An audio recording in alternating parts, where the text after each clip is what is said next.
Hello ಮಕ್ಕಳೇ, welcome to simplified minds. So ಮಕ್ಕಳೆಲ್ಲ ಹೇಗಿದ್ದೀರಾ? ಸೊ ಎಲ್ಲ ಚೆನ್ನಾಗಿದೆ ಅಂದ್ಕೊಂಡಿದ್ದೀನಿ. ಇಲ್ಲಿಯವರೆಗೂ ನಮ್ಮ ಸಿಂಪ್ಲಿಫೈಡ್ ಮೈಂಡ್ ಯೂಟ್ಯೂಬ್ ಚಾನಲಲ್ಲಿ ಬರೀ ಮ್ಯಾಥ್ಸು, ಫಿಸಿಕ್ಸು, ಕೆಮಿಸ್ಟ್ರಿ, ಬಯಾಲಜಿ ನೋಡ್ತಾ ಇದ್ದೀರಿ. ಇವಾಗಲಿಂದ ಈವನ್ ನಮ್ಮ ಸಿಂಪ್ಲಿಫೈಡ್ ಮೈಂಡ್ಸಲ್ಲಿ ಕನ್ನಡ ಕೂಡ ಸ್ಟಾರ್ಟ್ ಮಾಡ್ತಾ ಇದ್ದೀವಿ. ನಿಮಗೆ ಕನ್ನಡ ಟೀಚ್ ಮಾಡೋಕ್ಕೋಸ್ಕರ ನಮ್ಮ ಜೊತೆ ಇದ್ದಾರೆ ಡಾಕ್ಟರ್ ಗಂಗಾರೇವಯ್ಯ ಸರ್. ಸೊ ಬನ್ನಿ ಸರ್. ಓಕೆ, ತುಂಬ ಧನ್ಯವಾದ ಸರ್. ಆ್ಯಂಡ್ ಸೊ ಸರ್ಗೆ ಆಲ್ಮೋಸ್ಟ್ 25 ವರ್ಷ ಕನ್ನಡ ಟೀಚಿಂಗ್ ಎಕ್ಸ್ಪೀರಿಯನ್ಸ್ ಇದೆ. ಜೊತೆಯಲ್ಲಿ ಅವರು PhD ಕೂಡ ಪಡೆದಿದ್ದಾರೆ ಹಂಪಿ ಕನ್ನಡ ವಿಶ್ವವಿದ್ಯಾಲಯದಿಂದ.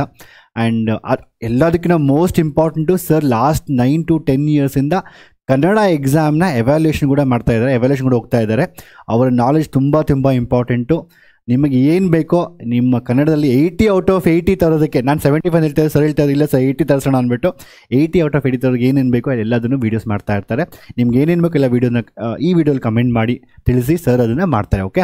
ಆ್ಯಂಡ್ ಇವತ್ತಿನ ವೀಡಿಯೋ ಸರು ನಿಮಗೆ ನೀಲಿನಕ್ಷೆ ಮತ್ತು ಮಾದರಿ ಪ್ರಶ್ನೆ ಪತ್ರಿಕೆಗಳ ಮೇಲೆ ಹೇಗೆ ನೀವು ಸ್ಟಡಿ ಮಾಡಬೇಕು, ಯಾವ ಚಾಪ್ಟರ್ಸ್ಗೆ ಜಾಸ್ತಿ ಒತ್ತಡ ಕೊಡಬೇಕೆಲ್ಲ ಡಿಸ್ಕಸ್ ಮಾಡ್ತಾರೆ. ನಾನು ಮೈಕಿಗೆ ಸರ್ ಕೊಡ್ತೀನಿ. ಏನೇ ಇದ್ದರೂ ನೀವು ಸರ್ನ ಕೇಳಿ ಕಮೆಂಟ್ಸ್ ಮೂಲಕ ಸರ್ಗೆ ಹೇಳಿ, ಅವರು ಅದೆಲ್ಲ ವೀಡಿಯೋಸು ಮಾಡ್ತಾರೆ. ಓಕೆ. ಸೊ ತುಂಬ ಧನ್ಯವಾದಗಳು ಸರ್ ಸಿಂಪ್ಲಿಫೈಡ್ ಮಾಡಿ ಬಂದಿದ್ದಕ್ಕೆ. ಸೊ ಆತ್ಮೀಯ ವಿದ್ಯಾರ್ಥಿಗಳೇ, ಈಗಾಗಲೇ ತಮಗೆಲ್ಲರೂ ಸಹ ತಿಳಿದಿರೋ ಹಾಗೆ 2024 ಮತ್ತು 25ನೇ ಸಾಲಿನಲ್ಲಿ ನಡೆಯುವಂತಹ ದ್ವಿತೀಯ PUC ಪರೀಕ್ಷೆ ಇನ್ನೇನು ಕೆಲವೇ ದಿನಗಳಲ್ಲಿ ಪ್ರಾರಂಭ ಆಗ್ತಾ ಇದೆ. ಮಾರ್ಚ್ 1ರಿಂದ ಪ್ರಾರಂಭ ಆಗ್ತಾ ಇರತಕ್ಕಂತಹ ಈ ಒಂದು ಪರೀಕ್ಷೆಗೆ ಸಂಬಂಧಪಟ್ಟಂತೆ ತಾವುಗಳೆಲ್ಲರೂ ಸಹ ಉತ್ತಮ ಅಂಕಗಳನ್ನು ಗಳಿಸ್ಕೊಳ್ಬೇಕು.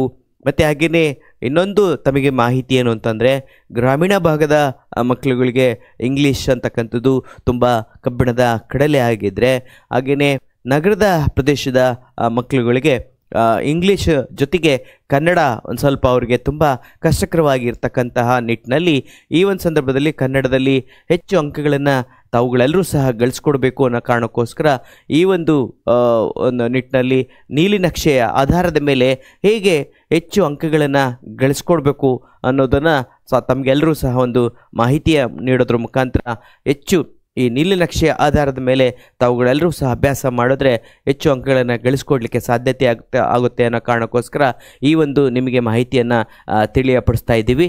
ಸೊ ಮೊದಲನೇದಾಗಿ ಈಗಾಗಲೇ ವಿನೂತನವಾಗಿರ್ತಕ್ಕಂತಹ ಹೊಸ ಮಾದರಿಯ ಪ್ರಶ್ನೆ ಪತ್ರಿಕೆಯನ್ನು ಪದವಿ ಪೂರ್ವ ಶಿಕ್ಷಣ ಇಲಾಖೆ ಪ್ರಸ್ತುತಪಡಿಸಿರೋದ್ರಿಂದ 3 ಮಾದರಿಯ ಪ್ರಶ್ನೆ ಪತ್ರಿಕೆಗಳನ್ನು ಈಗಾಗಲೇ ಬಿಡುಗಡೆಗೊಳಿಸಿದೆ. ಅದರ ಆಧಾರದ ಮೇಲೆ ಮೊದಲನೆಯ ಒಂದು ನೀಲಿನಕ್ಷೆಯ ಹೇಗೆ ಸಿದ್ಧಪಡಿಸಿದ್ದಾರೆ ಪದವಿ ಪೂರ್ವ ಶಿಕ್ಷಣ ಇಲಾಖೆಯ ಸಂಪನ್ಮೂಲ ವ್ಯಕ್ತಿಗಳು ಅನ್ನೋದನ್ನು ತಿಳ್ಕೊಳ್ಳೋಣ ಮಕ್ಕಳೇ. ಮೊದಲನೇದಾಗಿ ಇಲ್ಲಿ ಈಗಾಗಲೇ ನಿಮಗೆ ಗೊತ್ತಿರೋ ಹಾಗೆ ಪದ್ಯಭಾಗದಿಂದ ಸುಮಾರು 43 ಅಂಕಗಳನ್ನು ನಿಗದಿಪಡಿಸಿರ್ತಕ್ಕಂಥದ್ದು. ಅದರ ಜೊತೆಗೆ ಹೇಗೆ ಯಾವ್ಯಾವ ಸ್ಮರಿಸುವಿಕೆ, ಗ್ರಹಿಸುವಿಕೆ ಮತ್ತು ಅನ್ವಯಿಸು ಮತ್ತು ಇವ್ಯಾಲ್ಯೂಷನ್ ಅಥವಾ ಮೌಲ್ಯಮಾಪನ ಅಂತಕ್ಕಂತಹ 4 ವಿಭಾಗಗಳಲ್ಲಿ ಅಂಕಗಳನ್ನು ಹೇಗೆ ವಿಂಗಡಣೆ ಮಾಡಿದೆ ಅನ್ನೋದನ್ನು ನಿಮ್ಮ ಮುಂದೆ ಈಗಾಗಲೇ ಬಿತ್ತರಪಡಿಸ್ತಾ ಇದ್ದೀವಿ. ಮೊದಲನೇ ಪದ್ಯ ಏನಿದೆ, ಕದಡಿದ ಸಲಿಲಂ ತಿಳಿವಂದದೆ ಅಂತಕ್ಕಂತಹ ಪದ್ಯಭಾಗದಿಂದ 7 ಅಂಕಗಳನ್ನು ಈಗಾಗಲೇ ಸಂಪನ್ಮೂಲ ವ್ಯಕ್ತಿಗಳು ನಿಗದಿಪಡಿಸಿದ್ದಾರೆ. ಮೊದಲನೇದಾಗಿ ಸ್ಮರಿಸುವಿಕೆಯಲ್ಲಿ 1 ಅಂಕದ ಪ್ರಶ್ನೆಗಳನ್ನು, ಅಂದರೆ ಬಹು ಆಯ್ಕೆ ಪ್ರಶ್ನೆಗಳು ಅಂತ ಏನು ಕರಿತೀವಿ, ಅದರಿಂದ ಆಯ್ದುಕೊಳ್ಳುವಂತಹ ಸಾಧ್ಯತೆಗಳು ಬಹಳ ಜಾಸ್ತಿ ಇದೆ. ಅದಾದ ನಂತರ ಇನ್ನೊಂದು ಗ್ರಹಿಸುವಿಕೆಯಿಂದ 2 ಅಂಕಗಳ ಪ್ರಶ್ನೆಯನ್ನು ಇಲ್ಲಿ 1 ಈ ಒಂದು ಪದ್ಯದಿಂದ ಆಯ್ಕೆ ಮಾಡಿಕೊಳ್ಳುವಂಥದ್ದು. ಅನಂತರ 4 ಅಂಕಗಳ 1 ಪ್ರಶ್ನೆಯನ್ನು ಈ ಒಂದು ಪದ್ಯ ಭಾಗದಿಂದ ಆಯ್ದುಕೊಟ್ಟಿರೋದ್ರಿಂದ ಒಟ್ಟು 7 ಅಂಕಗಳು ಕದಡಿದ ಸಲಿಲಮ್ಮಿಂದ ಬರುವಂತಹ ಸಾಧ್ಯತೆ ಇರೋದ್ರಿಂದ ಹೆಚ್ಚು ಒತ್ತನ್ನು ನೀವು ಅಲ್ಲಿ ಕೊಡಬೇಕಾಗುತ್ತೆ ಅಂತ ಕಾಣಿಸುತ್ತೆ. ಅನಂತರ 2ನೆಯ ಪದ್ಯವಾಗಿರ್ತಕ್ಕಂತಹ ಏನು ವಚನಗಳಿದೆ, ವಚನಗಳಿಂದನೂ ಸಹ ಬಹು ಆಯ್ಕೆ ಪ್ರಶ್ನೆಯನ್ನು 1 ಆಯ್ಕೆ ಮಾಡಿಕೊಡ್ತಕ್ಕಂಥದ್ದು. ಅದಾದ ನಂತರ ಗ್ರಹಿಸುವಿಕೆ ಏನಿದೆ 4 ಅಂಕಗಳ ಪ್ರಶ್ನೆಯನ್ನು ಇಲ್ಲಿ ಕೇಳುವಂತಹ ಸಾಧ್ಯತೆಗಳು ಜಾಸ್ತಿ ಇರ್ತಕ್ಕಂಥದ್ದು. ಹಾಗಾಗಿ ಇಲ್ಲಿ 1+4 5 ಅಂಕಗಳು ಇಲ್ಲಿ ನಿಮಗೆ ಬರುವಂತಹ ಹೆಚ್ಚು ಸಾಧ್ಯತೆಗಳಿಂದ ಅದರ ಕಡೆ ಗಮನ ಹರಿಸಬೇಕು ಅಂತ ಹೇಳ್ತೀವಿ ವಿದ್ಯಾರ್ಥಿಗಳೇ. ಅದಾದ ನಂತರ ಇನ್ನು ಹುಟ್ಟದೇ ಇರಲಿ ನಾರಿಯರನ್ನು ಹೋಲ್ ಅಂತಕ್ಕಂಥ ಪದ್ಯಭಾಗದಿಂದ 7 ಅಂಕಗಳನ್ನು ಕೇಳುವಂತಹ ಸಾಧ್ಯತೆ ಇರೋದ್ರಿಂದ ಇಲ್ಲೂ ಸಹ 2 ಅಂಕಗಳ ಪ್ರಶ್ನೆಯನ್ನು ಕೇಳುವಂತಹದ್ದು. ಹಾಗಾಗಿ ಅನಂತರ ಗ್ರಹಿಸುವಿಕೆಯಲ್ಲಿ 4 ಅಂಕಗಳ ಪ್ರಶ್ನೆಯನ್ನು ಕೇಳುವಂಥದ್ದು. ಅನಂತರ ವಿಶ್ಲೇಷಣೆ ವಿಭಾಗದಲ್ಲಿ 7 ಅಂಕಗಳನ್ನು ಕೇಳುವಂಥ ಸಾಧ್ಯತೆಗಳು ಜಾಸ್ತಿ ಇರೋದ್ರಿಂದ ಸೊ 2 + 1 4 2 6 6 + 1 7 ಅಂಕಗಳನ್ನು ಇಲ್ಲೂ ಸಹ ಇನ್ನು ಹುಟ್ಟದೇರಿಯರಲ್ಲಿ ನಾರಿಯರನ್ನು ಹೋಲು ಅಂತಕ್ಕಂಥ ಪದ್ಯಭಾಗದಿಂದ ಆಯ್ಕೆ ಮಾಡಿಕೊಳ್ಳುವಂತಹ ಸಾಧ್ಯತೆಗಳು ಜಾಸ್ತಿ ಇದೆ. ಅದರ ಕಡೆ ವಿದ್ಯಾರ್ಥಿಗಳೇ ಗಮನ ಹರಿಸಿ. ಅನಂತರ ಪಗೆಯಂ ಬಾಲಕನೆಂಬರೆ ಅಂತಕ್ಕಂಥ ಪದ್ಯ ಏನಿದೆ ಇದರಲ್ಲಿ 4 ಅಂಕಗಳ ಪ್ರಶ್ನೆಯನ್ನು ಕೇಳುವಂಥದ್ದು ಮತ್ತು ಮೊದಲನೇದಾಗಿ 2 ಅಂಕಗಳ ಪ್ರಶ್ನೆಯನ್ನು ಇಲ್ಲಿ ಈ ಒಂದು ವಿಭಾಗದಲ್ಲಿ ಕೇಳ್ತಾರೆ. ಸೊ ಹಾಗಾಗಿ 4 ಅಂತಂದರೆ ಇಲ್ಲಿ ಅಲ್ಲಿ ಕೊನೆಯ ಏನಿದೆ ಇವ್ಯಾಲ್ಯೂಯೇಷನ್ ಇದರಲ್ಲಿ 4 ಅಂಕಗಳ ಪ್ರಶ್ನೆಯನ್ನು ಬಹುತೇಕ ಕೇಳುವಂತಹದ್ದು. ಅದ್ರ ಕಡೆ ನೀವು ಹೆಚ್ಚು ಗಮನವನ್ನು ಹರಿಸಬೇಕು. ಅನಂತರ ಇನ್ನು ಜಾಲಿಯ ಮರದಂತೆ ನಾವು ತೆಗೆದುಕೊಂಡಂಥ ಸಂದರ್ಭದಲ್ಲಿ ಹೆಚ್ಚು ಬಹುತೇಕ ಅಲ್ಲಿ ಏನು ಮಾಡಿದ ಬಹು ಆಯ್ಕೆ ಪ್ರಶ್ನೆಗಳಿಗೆ ಮಾತ್ರ ಈ ಒಂದು ಬ್ಲೂ ಪ್ರಿಂಟಲ್ಲಿ ನಿಮಗೆ 2 ಪ್ರಶ್ನೆಗಳನ್ನು ಕೇಳುವಂತಹ ಸಾಧ್ಯತೆ ಇರುತ್ತೆ. ಹಾಗಾಗಿ ಅಲ್ಲಿ ಜಾಲಿಯ ಮರದಂತೆ ಅಂತ ಅಂದಾಗ ಅಲ್ಲಿ ಹೊಂದಿಸಿ ಬರೆಯಿರೋನಲ್ಲೂ ಕೇಳ್ಬೋದು, ಅನಂತರ ಬಿಟ್ಟ ಸ್ಥಳವನ್ನು ತುಂಬಿರಿ ಅಂತ ಏನಿರುತ್ತೆ ಅಲ್ಲೂ ಸಹ ಕೇಳುವಂಥ ಸಾಧ್ಯತೆ ಇರುತ್ತೆ.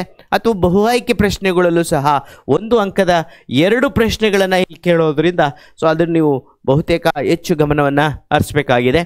ಅನಂತರ ಇನ್ನು ಹಬ್ಬಲಿ ಅವರ ರಸಬಳ್ಳಿ ಏನಿದೆ ಅಲ್ಲೂ ಸಹ 3 ಅಂಕಗಳ ಪ್ರಶ್ನೆಯನ್ನು ನೀವು ಅಲ್ಲಿ ಕೇಳುವಂಥ ಸಾಧ್ಯತೆಗಳಿರೋದ್ರಿಂದ ಸೊ ಇಲ್ಲಿ 3 ಅಂಕಗಳನ್ನು ನೀವು ಗಮನ ಹರಿಸಬೇಕು. ಅನಂತರ ಇಲ್ಲಿ ಬೆಳಗು ಜಾವ ಅಂತಕ್ಕಂಥ ಪದ್ಯ ಏನಿದೆ ಇಲ್ಲೂ ಸಹ 3 ಅಂಕಗಳನ್ನು ಇದರಿಂದ ಆಯ್ಕೆ ಮಾಡಿಕೊಂಡಿರೋದ್ರಿಂದ ಮೊದಲನೇದಾಗಿ ಬಹು ಆಯ್ಕೆ ಪ್ರಶ್ನೆ ಒಂದಿರುತ್ತೆ, 2 ಅಂಕಗಳ ಒಂದು ಪ್ರಶ್ನೆ ಇರುತ್ತೆ. ಹಾಗಾಗಿ 2 + 1 3 ಅಂಕಗಳನ್ನು ಸೊ ಈ ಒಂದು ಬೆಳಗ್ಗೆ ಜಾವದಿಂದ ಆಯ್ಕೆ ಮಾಡ್ಕೊಳ್ತಕ್ಕಂಥದ್ದು ಮೊದಲ ನೀಲಿ ನಕ್ಷೆಯಲ್ಲಿ ನಾವು ಕಾಣ್ತಕ್ಕಂಥದ್ದು. ಇನ್ನು ಮುಂಬೈ ಜಾತಕದಿಂದ ನಾವು ತೆಗೆದುಕೊಂಡಂಥ ಸಂದರ್ಭದಲ್ಲಿ ಸೊ ಇಲ್ಲಿ ನಿಮಗೆ ಕಾಣಿಸ್ತಾ ಇದೆ 3 ಅಂಕಗಳ 1 ಪ್ರಶ್ನೆ ಮತ್ತು ಹೀಗಾಗಿ ಇಲ್ಲಿ ಏನು ಮಾಡಿದ್ದಾರೆ ಅಂದರೆ ಬಹು ಆಯ್ಕೆ ಇರೋದ್ರಿಂದ ಒಂದನ್ನು ನಿಮಗೆ ಚಾಯ್ಸ್ ಇರೋದ್ರಿಂದ ಅಲ್ಲಿ 4 ಅಂಕಗಳು ಅಂತ ಹೇಳಿದ್ದಾರೆ. ಆದರೆ ಇಲ್ಲಿ 4 ಅಂಕಗಳು ಅಂತಂದರೆ 3 ಅಂಕಗಳನ್ನು ಮಾತ್ರ ಇಲ್ಲಿ ನಿಮಗೆ ಕೊಟ್ಟಿರ್ತಕ್ಕಂಥದ್ದು. ಮುಂದಿನ ನೀಲಿ ನಕ್ಷೆನಲ್ಲಿ ಬೇರೆ ಒಂದು ಮಾದರಿಯ ಪ್ರಶ್ನೆ ಪತ್ರಿಕೆಯಲ್ಲೂ ಸಹ ರಿಪೀಟ್ ಆಗ್ತಕ್ಕಂಥದ್ದು. ಇನ್ನಂತರ ಶಿಲುಬೆ ಏರಿದ್ದಾನೆ ಸೊ ಏನಿದೆ 3 ಅಂಕಗಳನ್ನು ನಿಗದಿಪಡಿಸಿದ್ದಾರೆ. ಅಂದರೆ ಇಲ್ಲಿ 2 ಅಂಕಗಳು ಮತ್ತು 1 ಅಂಕಗಳನ್ನು ಬಹು ಆಯ್ಕೆ ಪ್ರಶ್ನೆಯಲ್ಲಿ ಕೇಳುವಂತಹದ್ದು. ಮತ್ತು ಇನ್ನು 1 ಹೆಚ್ಚಿಗೆ ಹಿಡ್ತೀನಿ ಅಂತಕ್ಕಂಥ ಏನು ಪದ್ಯ ಇದೆ ಅದರಿಂದಲೂ ಸಹ 3 ಅಂಕಗಳನ್ನು ಕೇಳುವಂತಹದ್ದು. ಈಗಾಗಲೇ ನೀವು ನೋಡ್ತಾ ಇದ್ದೀರಿ ಇಲ್ಲಿ 3 ಅಂಕದ 1 ಪ್ರಶ್ನೆಯನ್ನು ಆ ಒಂದು ಪದ್ಯ ಭಾಗದಿಂದ ಆಯ್ಕೆ ಮಾಡಿಕೊಳ್ಳುವಂತಹ ಬಹುತೇಕ ಸಾಧ್ಯತೆ ಇರತಕ್ಕಂಥದ್ದು. ಇನ್ನು 11ನೇ ಪದ್ಯವಾಗಿರ್ತಕ್ಕಂತಹ ಅತ್ತಿಚಿತ್ತ ಮತ್ತು ಏನಿದೆ ಸೊ ಆ ಒಂದು ಪದ್ಯ ಭಾಗದಿಂದ ಈ ಒಂದು ಬ್ಲೂ ಪ್ರಿಂಟ್ನಲ್ಲಿ ಬಹು ಆಯ್ಕೆ ಪ್ರಶ್ನೆಯನ್ನು ಮಾತ್ರ ಅದನ್ನು ಆಯ್ಕೆ ಮಾಡ್ಕೊಳ್ಳಿಕ್ಕೆ ಮಾತ್ರ ಇಲ್ಲಿ 1 ಅಂಕವನ್ನು ಮಾತ್ರ ನಿಮಗೆ ನಿಗದಿಗೊಳಿಸಿರ್ತಕ್ಕಂಥದ್ದು. ಸೊ ಇನ್ನು ಕೊನೆಯ ಪದ್ಯವಾಗಿರ್ತಕ್ಕಂತಹ ಏನು ಒಮ್ಮೆ ನಗುತ್ತವೆ ಪದ್ಯ ಇದೆ ಅದರಿಂದನೂ ಸಹ 1 ಅಂಕದ ಪ್ರಶ್ನೆಯನ್ನು ಈಗಾಗಲೇ ನಿಮಗೆ ಇಲ್ಲಿ ಕೇಳಿರ್ತಕ್ಕಂಥದ್ದು. ಇದನ್ನು ನೀವು ಒಂದು ಸಲ ಗಮನ ಇಟ್ಟು ನೋಡಿದಂಥ ಸಂದರ್ಭದಲ್ಲಿ ಅಂಕಗಳ ಆಧಾರಿತವಾಗಿ ನೋಡಿದಂಥ ಸಂದರ್ಭದಲ್ಲಿ ಗಮನಿಸಿದಾಗ ಅಲ್ಲಿ ದ ಸಿಂಪಲ್ ಟು ಕಾಂಪ್ಲೆಕ್ಸ್ ಅಂದರೆ ಕಠಿಣತೆಯಿಂದ ಸರಳತೆಯ ಕಡೆಗೆ ಹೆಚ್ಚಿನ ಅಂಕದಿಂದ ಕಡಿಮೆ ಅಂಕಗಳನ್ನು ಏನು ಮಾಡಿದ್ದಾರೆ ಪ್ರತಿ ಒಂದು ಪದ್ಯಗಳಿಗೂ ಸಹ ಬರ್ತಾ ಏನು ಮಾಡ್ತಾ ಇದೆ ಕಡಿಮೆ ಅಂಕಗಳನ್ನು ನೀಡಿರ್ತಕ್ಕಂಥದ್ದು. ಹಾಗಾಗಿ ಇದನ್ನು ಗಮನದಲ್ಲಿ ಇಟ್ಕೊಂಡು ತಾವುಗಳೆಲ್ಲರೂ ಸಹ ಒಂದು ಹೆಚ್ಚು ಅಂಕಗಳನ್ನು ಗಳಿಸ್ಕೊಡ್ಲಿಕ್ಕೆ ಸಾಧ್ಯತೆ ಆಗುತ್ತೆ. ಹಾಗಾಗಿ ಯಾಕೆಂದರೆ ಇಡ್ತಕ್ಕಂಥದ್ದು ಬಹಳ ಕಡಿಮೆ ಸಮಯ ಆಗಿರೋದ್ರಿಂದ ತಾವುಗಳೆಲ್ಲೂ ಸಹ ಹೆಚ್ಚು ಅಂಕಗಳನ್ನು ಗಳಿಸ್ಕೊಡ್ಲಿಕ್ಕೆ ಸಾಧ್ಯತೆ ಆಗ್ಬೋದು ಅಂತಕ್ಕಂಥ ಕಾರಣದಿಂದ ಈ ಒಂದು ನಿಮಗೆ ನೀಲಿ ನಕ್ಷೆಯನ್ನು ಇವತ್ತು ನಿಮಗೆ ಪಿತ್ತರಪಡಿಸ್ತಾ ಇರ್ತಕ್ಕಂಥದ್ದು ಮಕ್ಕಳೇ. ಅನಿ ಎರಡನೇದಾಗಿ ನಿಮಗೆಲ್ಲ ಗೊತ್ತಿರೋ ಹಾಗೆ ಗದ್ಯ ಭಾಗದ ಮುಖಾಂತರನೂ ಸಹ 32 ಅಂಕಗಳನ್ನು ಈಗಾಗಲೇ ನಮ್ಮ ಸಂಪನ್ಮೂಲ ವ್ಯಕ್ತಿಗಳು ನಿಗದಿಪಡಿಸಿರ್ತಕ್ಕಂಥದ್ದು. ಪದವಿ ಪೂರ್ವ ಶಿಕ್ಷಣ ಇಲಾಖೆಯ ಆದೇಶದಂತೆ ಏನು ಮಾಡಿದ್ದಾರೆ ಇದೇ ಆಧಾರಿತವಾಗಿ ಪ್ರಶ್ನೆ ಪತ್ರಿಕೆಗಳನ್ನು ಸಿದ್ಧಪಡಿಸೋದ್ರಿಂದ ಮೊದಲನೇದಾಗಿ ವಾಲ್ಫ್ರೈ ಮುಟ್ಟಿಸಿಕೊಂಡವನು ಅಂತಕ್ಕಂಥ ಪದ್ಯ ಏನಿದೆ ಅಥವಾ ಗದ್ಯ ಏನಿದೆ ಅದರಲ್ಲಿ 6 ಅಂಕಗಳನ್ನು ನಿಗದಿಪಡಿಸಿರ್ತಕ್ಕಂಥದ್ದು. 6 ಅಂಕಗಳು ಯಾವ್ಯಾವ ವಿಭಾಗದಿಂದ ನಿಮಗೆ ಈಗಾಗಲೇ ಕೊಡುವಂತಹ ಸಾಧ್ಯತೆ ಇದೆ ಅಂತಂದಾಗ ನಿಮಗೆ ಗೊತ್ತಿರೋ ಹಾಗೆ 2ನೇ ಇದರಲ್ಲಿ 1 ಪ್ರಶ್ನೆಯನ್ನು ಇಲ್ಲಿ ಕೊಟ್ಟಿರ್ತಕ್ಕಂಥದ್ದು. ಒಂದು ಅಂಕದು ಅಂತಂದ್ರೆ ಇಲ್ಲಿ ಎರಡು ಪ್ರಶ್ನೆ, ಒಟ್ಟು ಟೋಟಲ್ 6, ಒಂದು ಇಲ್ಲಿ ಇರ್ತಕ್ಕಂಥದ್ದು, ಇಲ್ಲಿ 4 ಪ್ರಶ್ನೆದು, ಮತ್ತು ಇಲ್ಲಿ ಎರಡನೆಯ ಅಂಕಗಳಿರ್ತಕ್ಕಂಥದ್ದು, ಒಟ್ಟು 6 ಅಂಕಗಳನ್ನು ಈ ಒಂದು ಗದ್ಯ ಭಾಗದಿಂದ ಆಯ್ಕೆ ಮಾಡಿಕೊಂಡಿರ್ತಕ್ಕಂಥದ್ದು. ಆನಂತರ ವಾಲ್ಫೈ ತಂದ ಬಿರು ಎದ್ದಿದ್ದಂಥ ದುರಂತ ಅಂತಕ್ಕಂಥ ಗದ್ಯ ಭಾಗದಿಂದ 4 ಅಂಕಗಳನ್ನು ಈಗಾಗಲೇ ನಿಮಗೆ ನಿಗದಿಪಡಿಸಿದ್ದಾರೆ. ಅಲ್ಲೂ ಸಹ 1 ಅಂಕದ ಪ್ರಶ್ನೆಗೆ 1 ಅಂಕವನ್ನು ನಿಗದಿಪಡಿಸಿರ್ತಕ್ಕಂಥದ್ದು. ಆನಂತರ 3 ಅಂಕದ 1 ಪ್ರಶ್ನೆಯನ್ನು ಈ ಒಂದು ಗದ್ಯ ಭಾಗದಿಂದ ಆಯ್ಕೆ ಮಾಡಿಕೊಂಡಿರೋದ್ರಿಂದ ಒಟ್ಟು 4 ಅಂಕದ ಪ್ರಶ್ನೆಗಳನ್ನು ಈ ಒಂದು ಗದ್ಯ ಭಾಗದಿಂದ ಕೇಳುವಂತಹ ಸಾಧ್ಯತೆಗಳನ್ನು ನಾವು ನೋಡ್ತಕ್ಕಂಥದ್ದು. ಹಾಗೆಯೇ ಇನ್ನು ಆಯ್ಕೆ ಇದೆ ನಮ್ಮ ಕೈಯಲ್ಲಿ ಅಂತಕ್ಕಂತಹ ಏನು ಗದ್ಯ ಭಾಗ ಇದೆ, ಇಲ್ಲೂ ಸಹ 4 ಅಂಕವನ್ನು ಇಲ್ಲಿ ಈಗಾಗಲೇ ನಿಮಗೆ ಪ್ರಸ್ತುತಪಡಿಸಿರ್ತಕ್ಕಂಥದ್ದು. ಮತ್ತು ಇಲ್ಲಿ 1 + 1 3 + 1 4 ಅಂಕಗಳನ್ನು ಇಲ್ಲಿ ಕೇಳುವಂತಹ ಸಾಧ್ಯತೆಗಳಿರ್ತಕ್ಕಂಥದ್ದು. ಇನ್ನು ಕನ್ನಡವನ್ನು ಕಟ್ಟುವಂತಹ ಕೆಲಸ ಏನಿದೆ, ಇಲ್ಲಿ 3 ಅಂಕಗಳನ್ನು ನಿಗದಿಪಡಿಸಿದ್ದಾರೆ. ಇಲ್ಲಿ 2 + 1 3 ಅಂದರೆ ಬಹು ಆಯ್ಕೆ ಪ್ರಶ್ನೆ 1 ಕೇಳುವಂಥ ಸಾಧ್ಯತೆ ಇದೆ. ಮತ್ತು ಹಾಗೆಯೇ 2 ಅಂಕಗಳ 1 ಪ್ರಶ್ನೆ ಕೇಳುವಂಥ ಸಾಧ್ಯತೆಗಳಿರೋದ್ರಿಂದ 2 + 1 3 ಅಂಕಗಳು ಈ ಒಂದು ಗದ್ಯ ಭಾಗದಿಂದ ಬರುವಂತಹ ಸಾಧ್ಯತೆಗಳು ಹೆಚ್ಚಾಗಿದೆ. ಇದು ದಣಿಗಳ ಬೆಳ್ಳಿಲೋಟದಲ್ಲಿ ಬಂದಾಗ ಇಲ್ಲಿ 5 ಅಂಕಗಳನ್ನು ಈಗಾಗಲೇ ನಿಗದಿಪಡಿಸಿದ್ದಾರೆ. ಅಲ್ಲಿ ಬಹು ಆಯ್ಕೆ ಪ್ರಶ್ನೆಯಲ್ಲಿ ಈಗ 1 ಮತ್ತು ಹಾಗೆಯೇ +4 ಅಂಕದ ಪ್ರಶ್ನೆಗಳನ್ನು ಕೇಳೋದ್ರಿಂದ ಇಲ್ಲಿ 5 ಅಂಕಗಳನ್ನು ಈಗಾಗಲೇ ಇಟ್ಟಿರೋ ಹಾಗೆ ಅಲ್ಲಿ ನಾವು ಕಾಣ್ತಕ್ಕಂಥದ್ದು. ಇನ್ನು ಬದುಕನ್ನು ಪ್ರೀತಿಸಿದ ಸಂತ ಏನಿದೆ, ಇಲ್ಲಿ ಒಟ್ಟು ಟೋಟಲು 3 ಅಂಕಗಳನ್ನು ಇಲ್ಲಿ ಇಟ್ಟಿರ್ತಕ್ಕಂಥದ್ದು. ಅಂದರೆ 2 ಅಂಕಗಳ 1 ಪ್ರಶ್ನೆ, 1 ಅಂಕದ 1 ಪ್ರಶ್ನೆ ಇರೋದ್ರಿಂದ ಒಟ್ಟಾಗಿ 3 ಅಂಕಗಳು ಈ ಒಂದು ಗದ್ಯ ಭಾಗದಿಂದ ಬರುವಂತಹ ಬಹುತೇಕ ಸಾಧ್ಯತೆಗಳಿರೋದ್ರಿಂದ ಹೆಚ್ಚು ಗಮನ ಹರಿಸಿ ವಿದ್ಯಾರ್ಥಿಗಳೇ. ಅನಂತರ ತಿರುಳುಗನ್ನಡದ ಬೆಳ್ಳುಡಿ ಏನಿದೆ, ಇಲ್ಲಿ 4 ಅಂಕಗಳಿರೋದ್ರಿಂದ 1 ಬಹು ಆಯ್ಕೆ ಪ್ರಶ್ನೆಯಲ್ಲಿ 1 ಇರುತ್ತೆ. ಆನಂತರ 3 ಅಂಕಗಳ 1 ಪ್ರಶ್ನೆ ಇರೋದ್ರಿಂದ ಒಟ್ಟಾರೆ ಆ ಒಂದು ಗದ್ಯ ಭಾಗದಿಂದ 4 ಅಂಕಗಳು ಬರುವಂತಹ ಸಾಧ್ಯತೆ ಇರುತ್ತೆ. ನಂತರ ಹಳ್ಳಿಯ ಚಹಾ ಹೋಟೆಲ್ ಏನಿದೆ, ಅಲ್ಲೂ ಸಹ ನೋಡ್ಬೋದು ನೀವು, ಇಲ್ಲಿ ಬಹು ಆಯ್ಕೆ ಪ್ರಶ್ನೆಯಿಂದ 1 ಆಯ್ಕೆ ಮಾಡಿಕೊಡ್ತಾರೆ.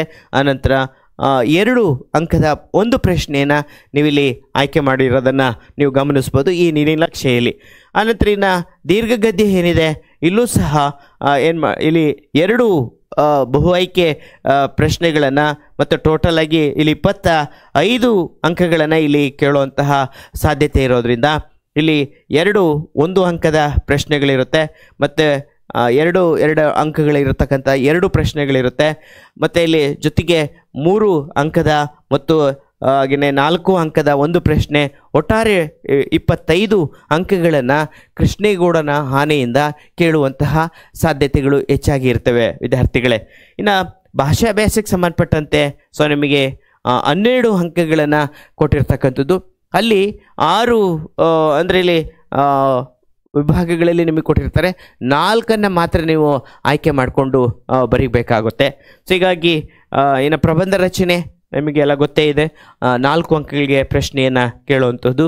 ಇನ್ನು ಪತ್ರಲೇಖನ ಏನಿದೆ ಅದು ಸಹ 4 ಅಂಕದ ಪ್ರಶ್ನೆಗಳನ್ನು ಕೇಳ್ತಾ ಇರೋದ್ರಿಂದ ಒಟ್ಟು ನಿಮಗೆ 52 1ರಿಂದ 52 ಏನು ಸಂಖ್ಯೆಯನ್ನು ಒಳಗೊಂಡಿರ್ತಕ್ಕಂಥ ಆರ್ಡರ್ ವೈಸ್ ಕ್ರಮ ಸಂಖ್ಯೆ 1ರಿಂದ 52ರವರೆಗೆ ಏನು ಮಾಡ್ತಾರೆ, ನಿಮಗೆ ಪ್ರಶ್ನೆಗಳನ್ನು ಕೇಳಿರುವಂತಹದನ್ನು ನಾವಿಲ್ಲಿ ಗಮನಿಸ್ಬೋದು.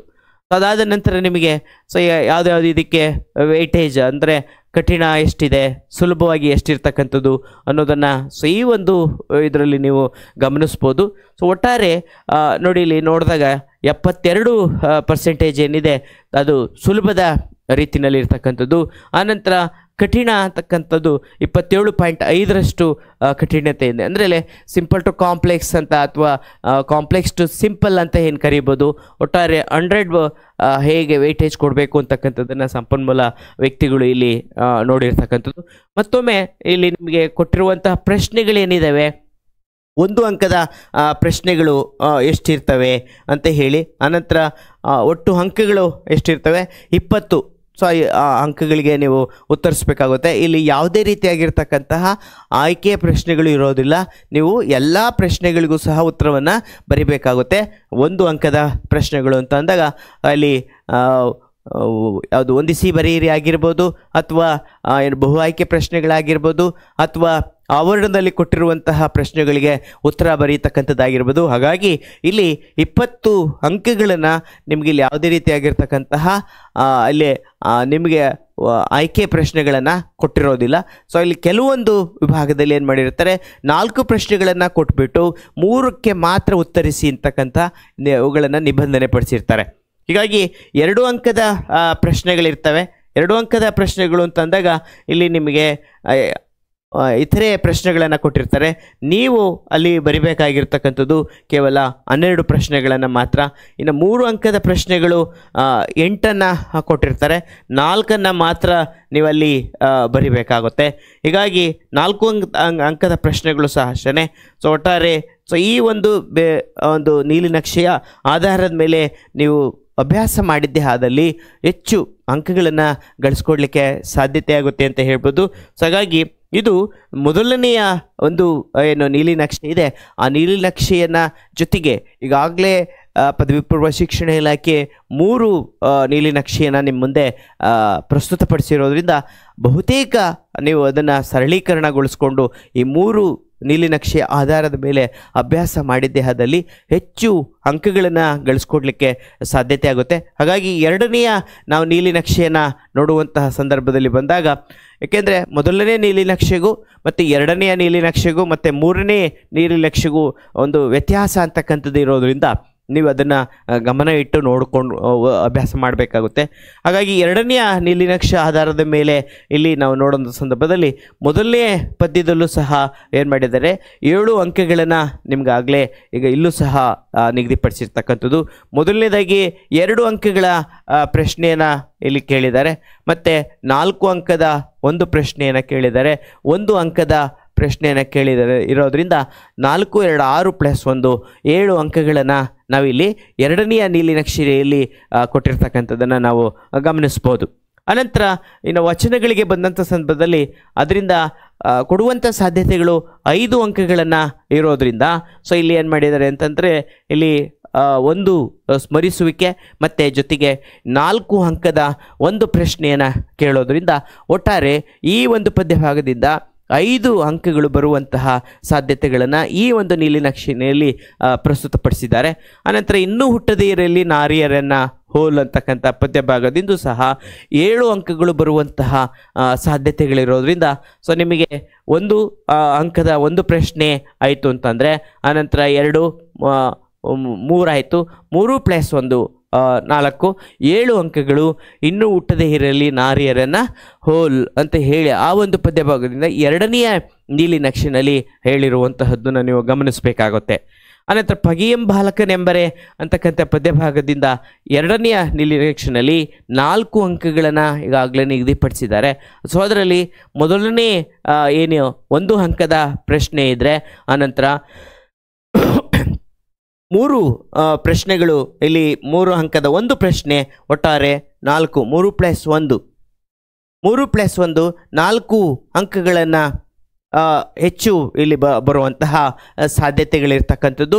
ಅನಂತರ ಜಾಲಿಯ ಮರದಂತೆ ಏನಿದೆ ಇಲ್ಲಿ 2 ಅಂಕಗಳನ್ನು ನಿಮಗಾಗಲೇ ಇಲ್ಲಿ ಕೇಳಿರುವಂತಹದ್ದು.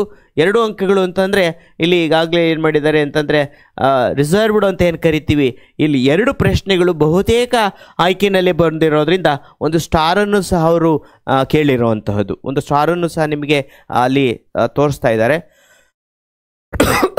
ಮತ್ತು ಇಲ್ಲಿ ಅಬ್ಬಲಿ ಅವರ ರಸಬಳ್ಳಿನಲ್ಲಿ 3 ಅಂಕಗಳ ಒಂದು ಪ್ರಶ್ನೆಯನ್ನು ಮಾತ್ರ ನಿಮಗೆ ಅಲ್ಲಿ ಕೇಳಿರುವಂತಹ ಸಾಧ್ಯತೆಗಳು ಇರೋದ್ರಿಂದ ಇಲ್ಲಿ ನಿಮಗೆ ಕಾಣಿಸ್ತಾ ಇದೆ ಅಂತ ಕಾಣಿಸುತ್ತೆ.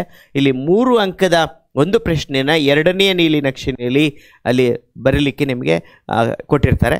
ಸೊ ಅದಾದ ನಂತರ ಬೆಳಗು ಜಾವ ಪದ್ಯದಲ್ಲೂ ಸಹ 3 ಅಂಕಗಳು, ಒಂದು ಬಹು ಆಯ್ಕೆ ಪ್ರಶ್ನೆ ಒಂದು ಕೇಳಿದರೆ, ಆನಂತರ 2 ಅಂಕದ ಒಂದು ಪ್ರಶ್ನೆಯನ್ನು ಕೇಳಿದಾಗ ಒಟ್ಟಾರೆ ನಿಮಗೆ ಆ ಒಂದು ಪದ್ಯಭಾಗದಿಂದ 3 ಅಂಕಗಳು ಒಂದು ಕೇಳಿರುವಂತಹ ಸಾಧ್ಯತೆಯನ್ನು ನೀವು ನೋಡ್ತಾ ಇದ್ದೀರಾ. ಅನಂತರ ಮುಂಬೈ ಜಾತಕ ಅಂತಕ್ಕಂಥ ಒಂದು ಪದ್ಯಭಾಗ ಏನಿದೆ ಅಲ್ಲಿ ನೇರವಾಗಿ ಏನು ಮಾಡಿದ್ದಾರೆ ಅಂತಂದರೆ 4 ಅಂಕದ ಪ್ರಶ್ನೆಯನ್ನು ಈಗಾಗಲೇ ನೀವು ನೋಡ್ತಾ ಇರ್ಬೋದು. ಇಲ್ಲಿ 4 ಅಂಕದ ಪ್ರಶ್ನೆಯನ್ನು ಕೇಳುವಂತಹ ಸಾಧ್ಯತೆಗಳು ಬಹುತೇಕ ಹೆಚ್ಚಾಗಿದೆ.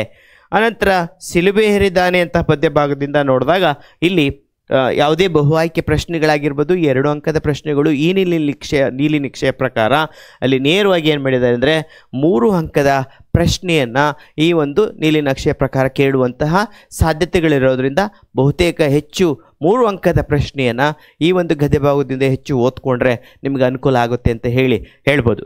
ಅನಂತರ ಒಂದು ಹೂ ಹೆಚ್ಚಿಗೆ ಹಿಡ್ತೀನಿ ಅಂತಕ್ಕಂಥ ಪದ್ಯಭಾಗದಲ್ಲಿ ನೋಡಿದಾಗ ಇಲ್ಲಿ 2 ಅಂಕದ ಒಂದು ಪ್ರಶ್ನೆ ಮತ್ತು ಈಗಾಗಲೇ ನಿಮಗೆ ಅದು ರಿಸರ್ವ್ಡ್ ಇಟ್ಟಿದ್ದಾರೆ, ಅಲ್ಲೂ ಸಹ 1 ಅಂಕದ ಪ್ರಶ್ನೆ ಕೇಳುವಂತಹ ಸಾಧ್ಯತೆಗಳಿರೋದ್ರಿಂದ 2+1 3 ಅಂಕಗಳು ಈ ಒಂದು ಪದ್ಯಭಾಗದಿಂದ ಬರುವಂತಹ ಸಾಧ್ಯತೆ ಇರತಕ್ಕಂಥದ್ದು ವಿದ್ಯಾರ್ಥಿಗಳೇ.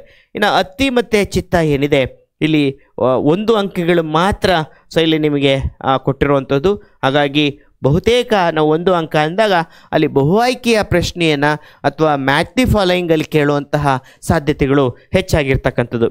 ಇನ್ನು ಒಂದು ಏನು ಪದ್ಯ ಇದೆ, ಒಮ್ಮೆ ನಗುತ್ತೇವೆ, ಈ ಪದ್ಯ ಭಾಗದಿಂದ 1 ಅಂಕದ ಪ್ರಶ್ನೆಯನ್ನು ಜೊತೆಗೆ ಮ್ಯಾಚ್ ದಿ ಫಾಲೋಯಿಂಗಲ್ಲಿ ಈಗಾಗಲೇ ನಾವು ನೋಡಿರೋ ಹಾಗೆ ಮ್ಯಾಚ್ ದಿ ಫಾಲೋಯಿಂಗಲ್ಲಿ ಜಾಸ್ತಿ ಅಂದರೆ ಹೊಂದಿಸಿ ಬರೆಯಿರೋನಲ್ಲಿ ಹೆಚ್ಚು ಒಮ್ಮೆ ನಗುತ್ತೇವೆ ಅಂತಕ್ಕಂತಹ ಪದ್ಯಭಾಗದಿಂದ ಕೊಟ್ಟಿರತಕ್ಕಂಥದ್ದು. ಸೊ ಇದನ್ನು ನೀವು ಗಮನದಲ್ಲಿ ಇಟ್ಕೊಂಡು ಈ ರೀತಿಯಾಗಿರ್ತಕ್ಕಂಥ 2ನೆಯ ನೀಲಿ ನಕ್ಷೆಯನ್ನು ಸಹ ತಮ್ಮ ಮುಂದೆ ಇಟ್ಟುಕೊಂಡು ಹೆಚ್ಚು ಅಧ್ಯಯನ ಮಾಡಿದ್ರೆ ಹೆಚ್ಚು ಅಂಕಗಳನ್ನು ಗಳಿಸ್ಕೊಳ್ಳಿಕ್ಕೆ ಸಾಧ್ಯ ಇದೆ ಅಂತ ಹೇಳ್ಬೋದು. ಸೊ ನಂತರ ಇನ್ನು 2ನೆಯ ನೀಲಿ ನಕ್ಷೆಯಲ್ಲಿ ಯಾವುದು ಗದ್ಯ ಭಾಗ ಏನಿದೆ, ಗದ್ಯ ಭಾಗದ ಮುಖಾಂತರನೂ ಸಹ ಇಲ್ಲಿ 6 ಅಂಕಗಳಿಗೆ ಸಂಬಂಧಪಟ್ಟಂತೆ ಕೇಳಿರುವಂಥದ್ದು. 6 ಅಂಕಗಳು ಅಂತಂದಾಗ ಇಲ್ಲಿ 2 ಅಂಕಗಳ ಒಂದು ಪ್ರಶ್ನೆ ಮತ್ತು ಜೊತೆಗೆ ಹಾಗೆಯೇ ಇಲ್ಲಿ 4 ಅಂಕಗಳ ಒಂದು ಪ್ರಶ್ನೆಯನ್ನು ಕೇಳಿರೋದ್ರಿಂದ ಒಟ್ಟಾರೆ 6 ಅಂಕಗಳು ಇದರಿಂದ ಬರುವಂತಹ ಸಾಧ್ಯತೆಗಳು ಜಾಸ್ತಿ ಇರ್ತಕ್ಕಂಥದ್ದು ವಿದ್ಯಾರ್ಥಿಗಳೇ. ಅನಂತರ ವಾಲ್ಫ್ರೈ ಅಭಿವೃದ್ಧಿ ತಂದ ದುರಂತ ಏನಿದೆ ಇಲ್ಲಿ 4 ಅಂಕಗಳನ್ನು ನಿಗದಿಪಡಿಸಿರ್ತಕ್ಕಂಥದ್ದು ಈ ಒಂದು ನೀಲಿ ನಕ್ಷೆಯ ಪ್ರಕಾರ. ಸೊ ಇಲ್ಲಿ 2+2 ಒಟ್ಟಾರೆ 4 ಅಂಕಗಳು ಈ ಒಂದು ಅಂಕಗಳನ್ನು ನಿಗದಿಪಡಿಸಿರ್ತಕ್ಕಂಥದ್ದು. ಅನಂತರ ಆಯ್ಕೆ ಇದೆ ನಮ್ಮ ಕೈಯಲ್ಲಿ 4 ಪ್ರಶ್ನೆಗಳು ಅಂತ ಕೇಳಿದ್ದಾರೆ. ಇಲ್ಲಿ ಬಹು ಆಯ್ಕೆ ಪ್ರಶ್ನೆ ಏನಿದೆ, ಬಹು ಆಯ್ಕೆ ಪ್ರಶ್ನೆಯಲ್ಲಿ 1 ಅಂಕಗಳು ಮತ್ತು ಹಾಗೆಯೇ 3 ಅಂಕದ ಒಂದು ಪ್ರಶ್ನೆಗಳಿರೋದ್ರಿಂದ 4 ಅಂಕಗಳನ್ನು ಈ ಒಂದು ಗದ್ಯ ಭಾಗಕ್ಕೆ ಇಟ್ಟಿರ್ತಕ್ಕಂಥದ್ದು. ಅನಂತರ ಕನ್ನಡವನ್ನು ಕಟ್ಟುವಂತಹ ಕೆಲಸ ತೆಗೆದುಕೊಂಡಂಥ ಸಂದರ್ಭದಲ್ಲಿ ನೀವು ನೋಡ್ತಾ ಇದ್ದೀರಾ ಇಲ್ಲಿ ಬಹು ಆಯ್ಕೆ ಪ್ರಶ್ನೆ 1 ಆಯ್ಕೆ ಮಾಡ್ಕೊಂಡಿದ್ದಾರೆ ಮತ್ತು 2ನೇದಾಗಿ ಒಂದು 2 ಅಂಕದ ಒಂದು ಪ್ರಶ್ನೆಯನ್ನು ಮಾತ್ರ ಇಲ್ಲಿ ಆಯ್ಕೆ ಮಾಡ್ಕೊಂಡಿರ್ತಕ್ಕಂಥದ್ದು ಅಂತ ನಾವು ನೋಡ್ಬೋದು. ಅನಂತರ ದಣಿಗಳ ಬೆಳ್ಳಿ ಲೋಟದಲ್ಲೂ ಸಹ 5 ಅಂಕಗಳನ್ನು ನೀವು ಇಲ್ಲಿ ನೋಡಿರ್ತಕ್ಕಂಥದ್ದು. ಇಲ್ಲೂ ಸಹ ಬಹುತೇಕ ಇಲ್ಲಿ ಬಹು ಆಯ್ಕೆ ಪ್ರಶ್ನೆಯನ್ನು 1 ಕೇಳಿದರೆ 4 ಅಂಕದ ಒಂದು ಪ್ರಶ್ನೆಯನ್ನು ನೀವು ಅಲ್ಲಿ ಗಮನಿಸ್ಬೋದು, ನೋಡ್ಬೋದು. ಒಟ್ಟಾರೆ 5 ಅಂಕಗಳನ್ನು ದಣಿಗಳ ಬೆಳ್ಳುಳ್ಳಿದಿಂದ ಆಯ್ಕೆ ಮಾಡಿಕೊಟ್ಟಿರ್ತಕ್ಕಂಥದ್ದು. ಇನ್ನು ಬದುಕನ್ನು ಪ್ರೀತಿಸಿದ ಸಂತನೂ ಸಹ ಅಷ್ಟೇ ಇಲ್ಲಿ 3 ಅಂಕಗಳಿದ್ದಾವೆ. 1 ಬಹು ಆಯ್ಕೆ ಪ್ರಶ್ನೆಯಲ್ಲಿ ಕೇಳಿದರೆ, 2ನೇದು ಇಲ್ಲಿ 2 ಅಂಕದ ಒಂದು ಪ್ರಶ್ನೆಯನ್ನು ಕೇಳಿದ್ದಾರೆ. ಹಾಗಾಗಿ 2+1 3 ಅಂಕಗಳು ಬದುಕನ್ನು ಪ್ರೀತಿಸಿದ ಸಂತದಿಂದ ಆಯ್ಕೆ ಮಾಡಿಕೊಡುವಂತಹ ಸಾಧ್ಯತೆ ಇದೆ ವಿದ್ಯಾರ್ಥಿಗಳೇ. ಅನಂತರ ತಿರುಳುಗನ್ನಡದ ಬೆಳ್ಳುಡಿನಲ್ಲಿ ನೋಡಿದಂಥ ಸಂದರ್ಭದಲ್ಲಿ 4 ಅಂಕಗಳನ್ನು ಇಲ್ಲಿ ನಿಗದಿಪಡಿಸಿದ್ದಾರೆ. ಇಲ್ಲಿ 1 ಬಹು ಆಯ್ಕೆ ಪ್ರಶ್ನೆಯಿಂದ 1 ಕೇಳುವಂತಹ ಸಾಧ್ಯತೆಗಳಿರೋದ್ರಿಂದ 3 ಅಂಕದ ಒಂದು ಪ್ರಶ್ನೆ, ಬಹು ಆಯ್ಕೆ ಒಂದು ಪ್ರಶ್ನೆ, ಒಟ್ಟಾರೆ 4 ಅಂಕಗಳನ್ನು ತಿರುಳುಗನ್ನಡದ ಬೆಳ್ಳುಡಿಯಿಂದ ಹೆಚ್ಚು ಕೇಳುವಂತಹ ಸಾಧ್ಯತೆಗಳು ಇದೆ. ಅನಂತರ ಹಾಗೇನೆ ಹಳ್ಳಿಯ ಚಹಾ ಹೋಟೆಲ್ಗಳು ಅಂತಕ್ಕಂತಹ ಗದ್ಯ ಭಾಗ ಏನಿದೆ ಅದರಲ್ಲಿ ನಿಮಗೆ ಕಾಣಿಸ್ತಾ ಇದೆ 1 ಅಂಕದ ಒಂದು ಪ್ರಶ್ನೆ ಮತ್ತು 2 ಅಂಕದ ಒಂದು ಪ್ರಶ್ನೆ, ಒಟ್ಟಾರೆ 3 ಅಂಕಗಳು ಚಹಾ ಹಳ್ಳಿಯ ಚಹಾ ಹೋಟೆಲ್ಗಳು ಅನ್ನೋ ಒಂದು ಗದ್ಯ ಭಾಗದಿಂದ ಆಯ್ಕೆ ಮಾಡಿಕೊಳ್ಳಿಕ್ಕೆ ನಿಮಗೆ ಇರತಕ್ಕಂಥದ್ದು. ಇನ್ನು ದೀರ್ಘ ಗದ್ಯದಿಂದನೂ ಸಹ ನಿಮಗೆ ಗೊತ್ತಿದೆ ಪ್ರತಿ ಇದರಲ್ಲೂ ಸಹ ಅಲ್ಲಿ 25 ಅಂಕಗಳನ್ನು ನಿಗದಿಪಡಿಸಿರ್ತಕ್ಕಂಥದ್ದು. 2 ಅಂಕದ ಪ್ರಶ್ನೆಗಳು ಮತ್ತು ಹಾಗೆಯೇ ಸಂದರ್ಭ ಕೇಳುವಂಥ ಸಾಧ್ಯತೆಗಳಿರುತ್ತೆ, ಮತ್ತು 3 ಅಂಕದ ಪ್ರಶ್ನೆಗಳು ಮತ್ತು 4 ಅಂಕದ ಪ್ರಶ್ನೆಗಳನ್ನು ಇಲ್ಲಿ ದೀರ್ಘ ಗದ್ಯ ಇರೋದ್ರಿಂದ ಕೇಳಿದ್ದಾರೆ. ಕೃಷ್ಣೇಗೌಡರ ಆನೆಯಿಂದ ಒಟ್ಟಾರೆ 25 ಅಂಕಗಳನ್ನು ನಾವಿಲ್ಲಿ ನೋಡಲಿಕ್ಕೆ ಸಾಧ್ಯ ಇರ್ತಕ್ಕಂಥದ್ದು. ಇನ್ನು ಭಾಷಾಭ್ಯಾಸದಲ್ಲಿ ನಿಮಗೆ ಗೊತ್ತೇ ಇದೆ, 12 ಅಂಕಗಳನ್ನು ಭಾಷಾಭ್ಯಾಸದಲ್ಲಿ ಇಟ್ಟಿರುವಂಥದ್ದು. 6 ನಿಮಗೆ ಇಲ್ಲಿ ಪ್ರಶ್ನೆಗಳನ್ನು ಕೊಡಲಾಗಿರುತ್ತೆ. ಅದರಲ್ಲಿ 4 ಮಾತ್ರ ನೀವು ಆಯ್ಕೆ ಮಾಡಿಕೊಡ್ಬೇಕಾಗುತ್ತೆ. ಪ್ರತಿ ಪ್ರಶ್ನೆಯಿಂದನೂ ಸಹ ನಿಮಗೆ 3 ಪ್ರಶ್ನೆಗಳನ್ನು ಕೇಳಲಾಗುತ್ತೆ. 2ಕ್ಕೆ ಮಾತ್ರ ನೀವು ಆಯ್ಕೆ ಮಾಡಿಕೊಳ್ಬೇಕಾಗುತ್ತೆ. ಮುಂದಿನ ಒಂದು ಇದರಲ್ಲಿ ಹೇಗೆ ಬರೆಯುವಂತಹ ಬಗೆ ಹೇಗೆ, ಅದು ತತ್ಸಮ ತದ್ಭವ ಆಗಿರ್ಬೋದು ಅಥವಾ ಜೋಡು ನುಡಿ ಆಗಿರ್ಬೋದು, ವಿಭಕ್ತಿ ಆಗಿರ್ಬೋದು, ಇವುಗಳನ್ನು ಮುಂದಿನ ದಿನಗಳಲ್ಲಿ ಹೆಚ್ಚಿನ ಮಾಹಿತಿಯನ್ನು ನೀಡಲಿದ್ದೇವೆ. ಹೀಗಾಗಿ ಪ್ರಬಂಧ ರಚನೆಯನ್ನು ಮಾಡೋದು ಹೇಗೆ, ಪ್ರಬಂಧವನ್ನು ಬರೆಯತಕ್ಕಂಥದ್ದು 4 ಅಂಕಗಳನ್ನು ಇಲ್ಲೂ ಸಹ ಕೊಟ್ಟಿರ್ತಕ್ಕಂಥದ್ದು. ಇನ್ನು ಪತ್ರಲೇಖನ ಅದಕ್ಕೂ ಸಹ 4 ಅಂಕಗಳನ್ನು ನಿಗದಿಪಡಿಸಿದ್ದಾರೆ.